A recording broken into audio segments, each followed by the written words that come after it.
오늘 본문 시편 67편은 온 세상이 복을 받고 하나님을 향해 찬송하기를 간구하는 기도의 내용으로 되어 있습니다.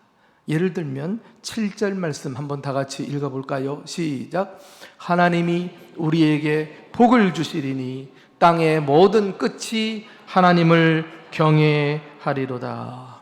시인의 관심은 개인의 축복을 넘어서 세계 열방에까지 다 있는 것을 봅니다. 하나님이 우리에게 복을 주시리니 아이고 좋아라가 아니라 땅의 모든 끝이 하나님을 경외하리로다. 그가 구원받은 이유는 이 땅의 모든 민족에게 하나님의 나라를 전파하는 것이었던 것입니다. 이것은 일찌감치 하나님이 믿음의 조상 아브라함을 우상 가운데서 건져내어 구원하실 때 이미 잘 드러나 있었습니다. 자, 하나님께서 아브라함에게 뭐라고 말씀하셨습니까? 창세기 12장 2절 3절을 읽어보실까요? 시작. 내가 너로 큰 민족을 이루고 내게 복을 주어 내 이름을 창대하게 하리니 너는 복이 될지라. 땅의 모든 족속이 너로 말미암아 복을 얻을 것인지라 하신지라. 하나님은 아브라함 한 사람을 부르지 않으셨어요. 아브라함을 구원하셨을 때는 이미 아브라함을 통해 세계 모든 민족이 구원받는 것을 계획하고 계셨던 것입니다.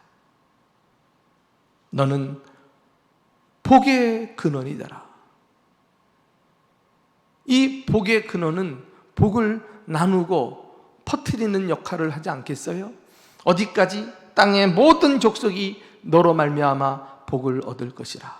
그러고 보니까 구원받고 나 혼자만 복을 챙기고 나 혼자 복받고 우리 가족 잘 되는 이런 차원에 머물러 있다면 그것이 얼마나 편협하고 이기적인 신앙인가. 야, 내가 지금까지 예수 믿어도 정말 중요한 걸 놓치고 믿었구나 라는 사실을 기억해야 됩니다.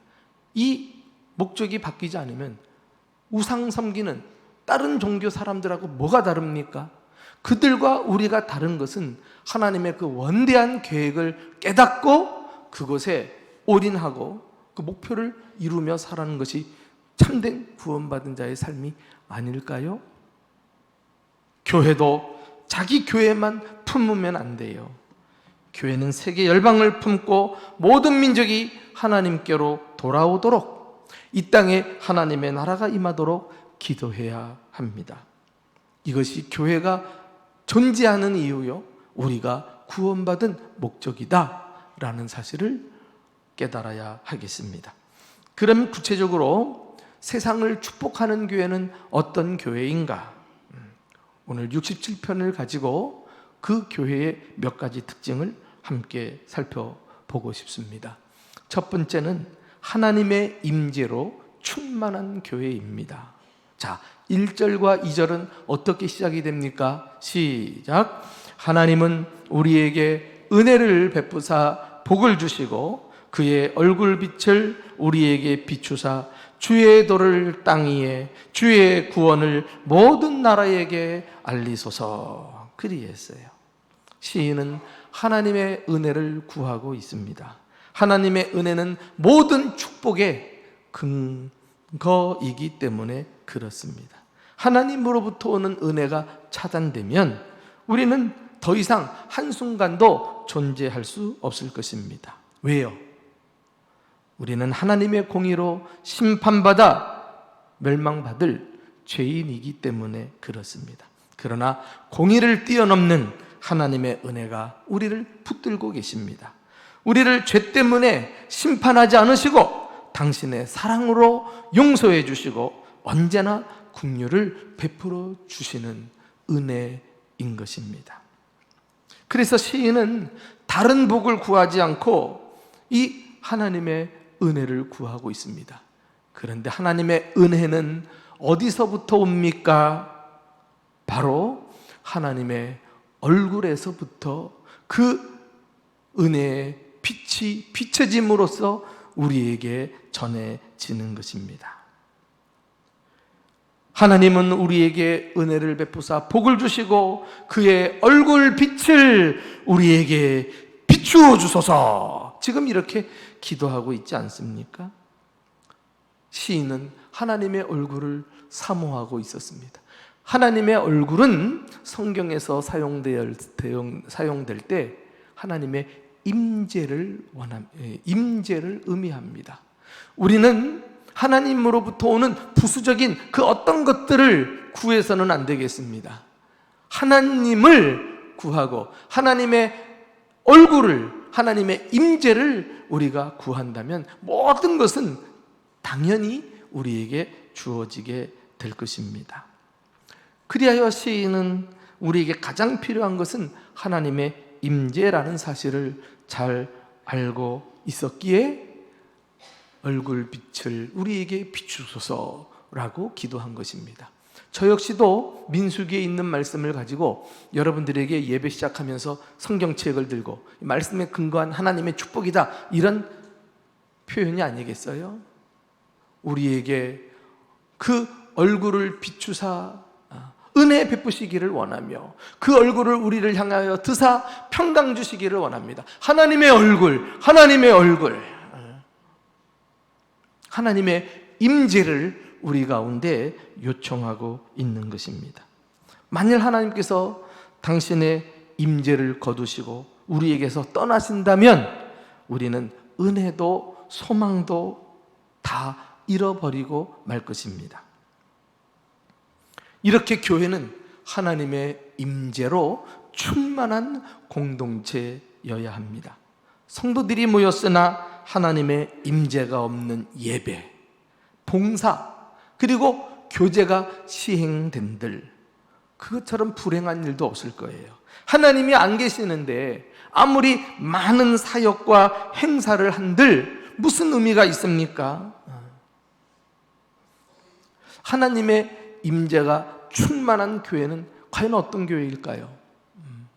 제 경험상 하나님의 임재로 충만한 교회는 다음과 같은 크게 세 가지 특징이 있어요. 뭐 좋은 것도 많이 있는데 일단은 크게, 첫 번째는 영감 있는 예배를 하나님께 드려요. 성도들이 그 예배 가운데 임재하신 하나님을 경험하면서 벌써 신령과 진정으로 예배합니다. 강력한 말씀이 선포되고 성도들은 믿음으로 말씀을 받으면서 하나님을 영화롭게 하는 이런 예배, 이 예배가 드려지는 것은 하나님의 임재가 충만하기 때문에 가능한 것입니다. 또 한 가지 특징은 사랑이 넘쳐요. 하나님은 사랑이시다 라고 했는데 성도들이 모였으나 마음이 나누어져 있고 서로 분쟁하고 시기하고 질투하고 다투고 하는 일로 시간 보낸다면 여러분, 하나님이 그 가운데 임재하실까요? 구약에는 하나님께서 당신의 뜻에 순종하지 않는 교회를 내가 떠나시겠다, 떠나겠다 말씀하신 적도 있어요. 요한계시록에는 내가 촛대를 옮기겠다. 주님은 얼마든지 교회를, 임재를 거두시고 떠나실 수 있는 분이십니다. 아니, 미움과 다툼이 충만한 곳에 사랑의 하나님이 계실 이유가 없지요.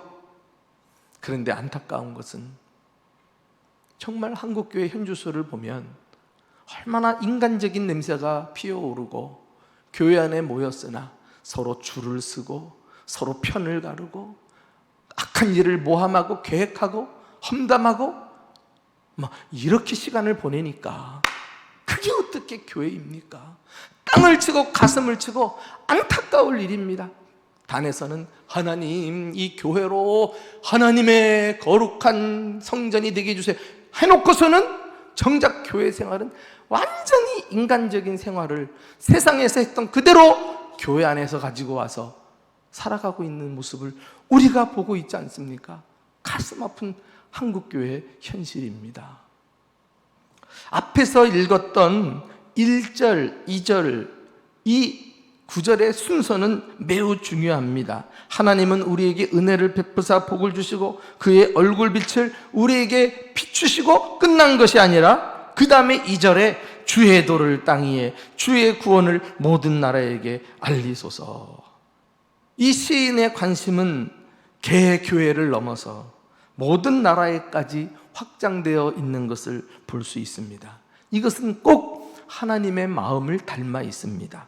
하나님의 마음은 어떤 마음입니까? 우리 디모데전서 2장 4절을 다 같이 읽어보실까요? 시작. 하나님은 모든 사람이 구원을 받으며 진리를 아는 데에 이르기를 원하시느니라. 하나님의 뜻은 모든 사람이 구원을 받는 것입니다. 이것을 모르고 나 혼자 구원받고 우리 가정 내 자식 잘 되는 것만을 바라면서 신앙생활하는 것은 큰 것을 놓치고 있는 것입니다. 사람들은 마음을 넓히기 위해서 여행을 많이 해봐야 한다고 이야기합니다. 그러나 더 좋은 방법이 있습니다. 하나님의 임재를 충만하게 경험하는 것입니다. 그러면 하나님의 넓은 마음을 소유할 수 있어요. 교회가 하나님의 임재로 충만할 때 비로소 교회 밖으로 하나님의 은혜를 흘려 보낼 수 있게 됩니다. 바라기는 우리 대전중부교회가 주님의 임재가 충만하게 임하는 교회 되어서 예배도 신령과 진정으로 참 예배를 드릴 뿐만 아니라 성도들의 교회 생활이 사랑이 넘치고 그리고 개교회를 넘어 세상을 축복하는 아름다운 교회 될 수 있기를 예수님의 이름으로 축원합니다. 두 번째, 세상을 축복하는 교회는 하나님의 나라를 꿈꾸는 교회입니다. 자, 우리 한번 3절, 4절을 다 같이 읽어볼까요? 시작. 하나님이여 민족들이 주를 찬송하게 하시며 모든 민족들이 주를 찬송하게 하소서. 온 백성은 기쁘고 즐겁게 노래할지니 주는 민족들을 공평히 심판하시며 땅 위의 나라들을 다스리실 것임이니이다. 우리는 단지 모든 민족을 위해 기도하는 것으로 만족해서는 안 될 것입니다. 나아가서 모든 민족이 하나님을 찬송하며 하나님의 나라가 이루어지는 비전을 항상 꿈꾸면서 살아야 하겠습니다. 그 나라는 하나님께서 온 땅을 의로써 다스리시는 나라가 될 것입니다.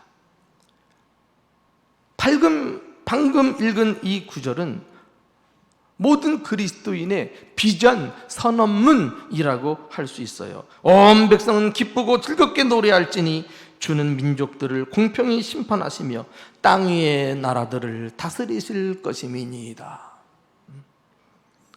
여러분, 우리 교회 비전은 위대하고 영광스러운 교회를 보게 하는 것입니다. 보는 것입니다.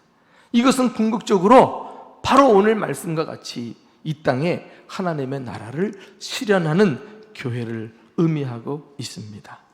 나는 우리 교회 성도들이 단지 개인과 가정이 잘 되는 꿈을 넘어서서 하나님의 나라 비전을 가지고 살아갈 수 있기를 예수님의 이름으로 축원합니다. 저 북한의 공산당 보세요. 6.25 이후로 전쟁은 잠시 멈췄지만은 그들의 꿈은 절대 바뀌지 않았어요. 적화야욕, 이 자유 대한민국을 공산화시키는 것이 그들의 궁극의 목적이 아닙니까? 그래서 항상 우리나라를 호시탐탐 노리고 있습니다. 저렇게 악한 자들도 악한 목적을 위해서 꿈을 꾸고 있다면 우리는 이 선하고 아름다운 하나님 나라 비전을 날마다 꿈꾸며 살아야 하지 않을까요? 잠언 29장 18절에 비전이 없는 백성은 망하느니라, 이런 말씀이 나옵니다. 이렇게 비전은 우리로 하여금 어떤 어려움이 있어도 방황하지 않게 해줍니다. 믿음이 흔들리지 않게 하고 결코 쓰러지지 않게 합니다. 혹시 여러분이 자주 믿음이 흔들리거나 믿음의 길에서 벗어난다면 비전이 없기 때문인 것입니다. 세상에 속한 비전은 없는 것과 같아요. 우리의 비전은 오로지 하나님의 나라를 꿈꾸는 비전이어야 합니다. 그 나라가 우리를 시험에서 이기게 하고 우리를 환난에서 붙들어 주는 것입니다. 하박국 선지자는 주전 약 610년 전으로 해서 활동했던 구약의 선지자입니다.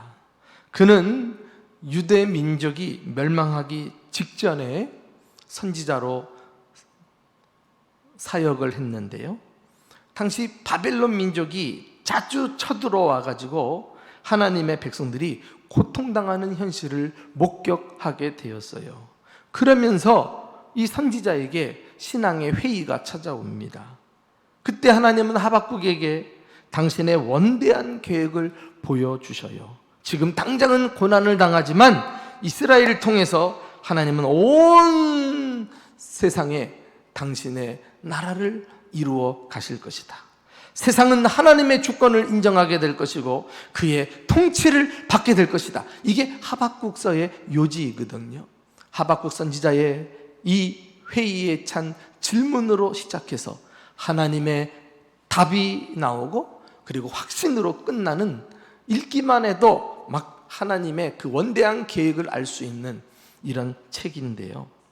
이후에 이 하박국은 하나님의 응답을 받고 나서 위대한 비전을 꿈꾸게 됩니다.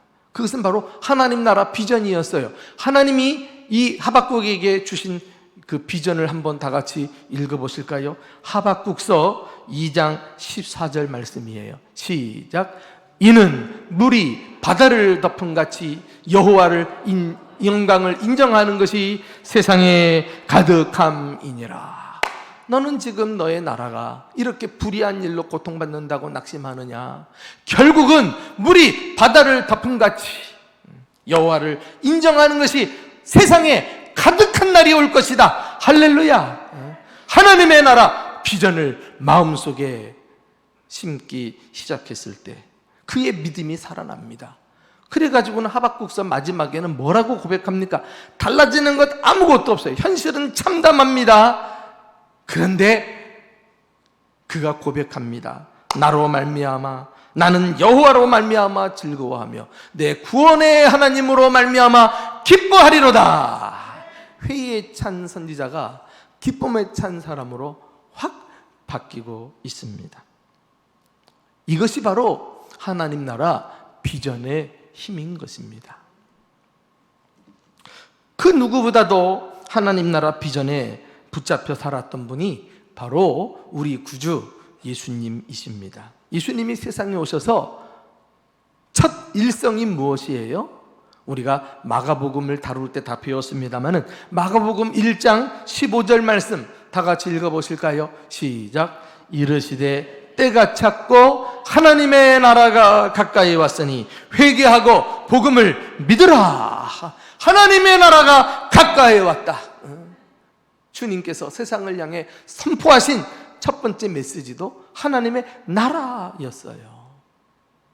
이렇게 예수님이 오심으로써 시작된 하나님의 나라가 당신이 세우신 교회를 통해서 본격적으로 이 세상에 확장되어 가는 것이 주님의 계획입니다. 그런데 교회가 이 꿈을 꾸지 않으면 그게 진짜 교회라고 할 수 있을까요?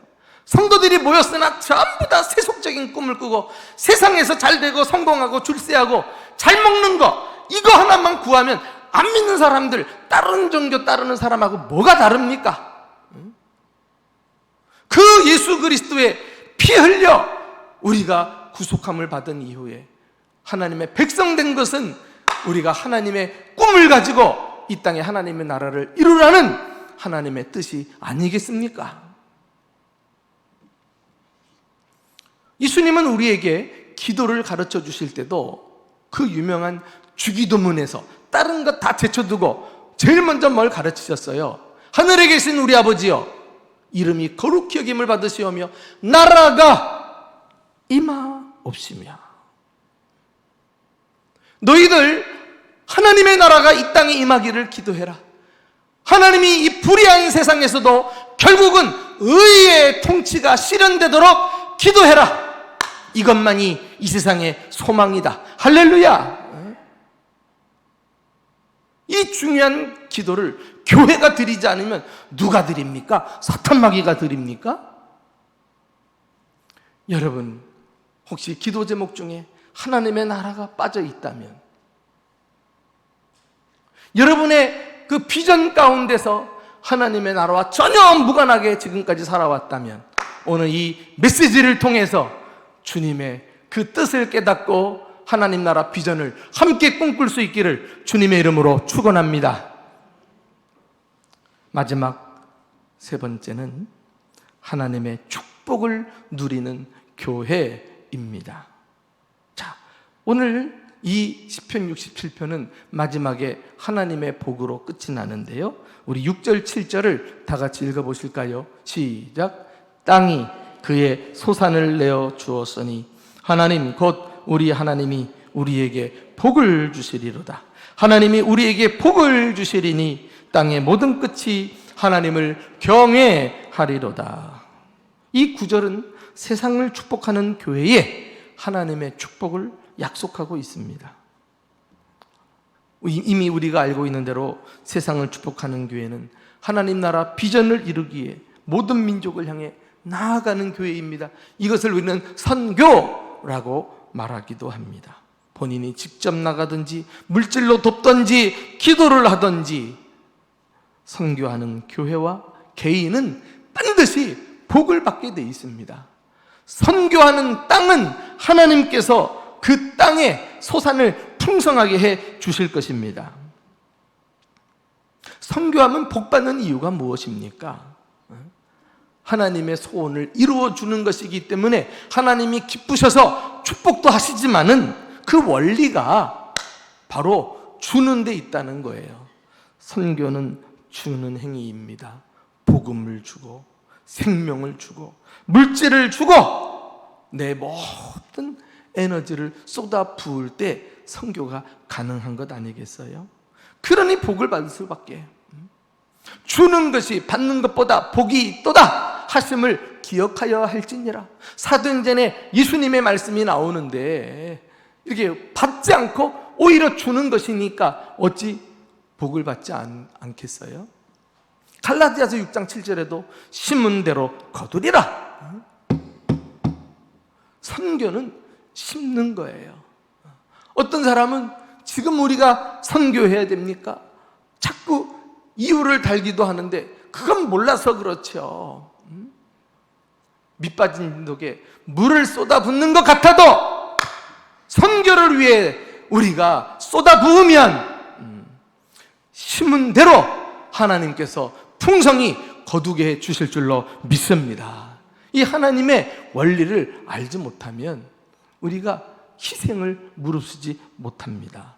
자꾸 산술 법칙을 따져가지고 손익 계산을 따져서 이익이 될 때만 선교하고 그렇지 않을 때는 우리가 중단하고 이것은 하나님의 뜻을 이루어가는 것이 아닙니다.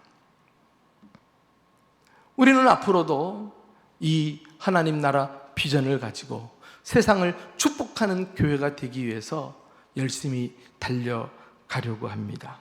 하나님의 임재로 충만한 교회, 그리고 하나님의 나라를 다 같이 꿈꾸는 교회, 그리고 하나님이 주시는 축복을 마음껏 누리는 교회, 주님 보시는 그날까지 주님의 비전을 마음에 품고 세상을 축복하는 복된 교회로 헌신하는 저와 여러분 될 수 있기를 주님의 이름으로 축원합니다.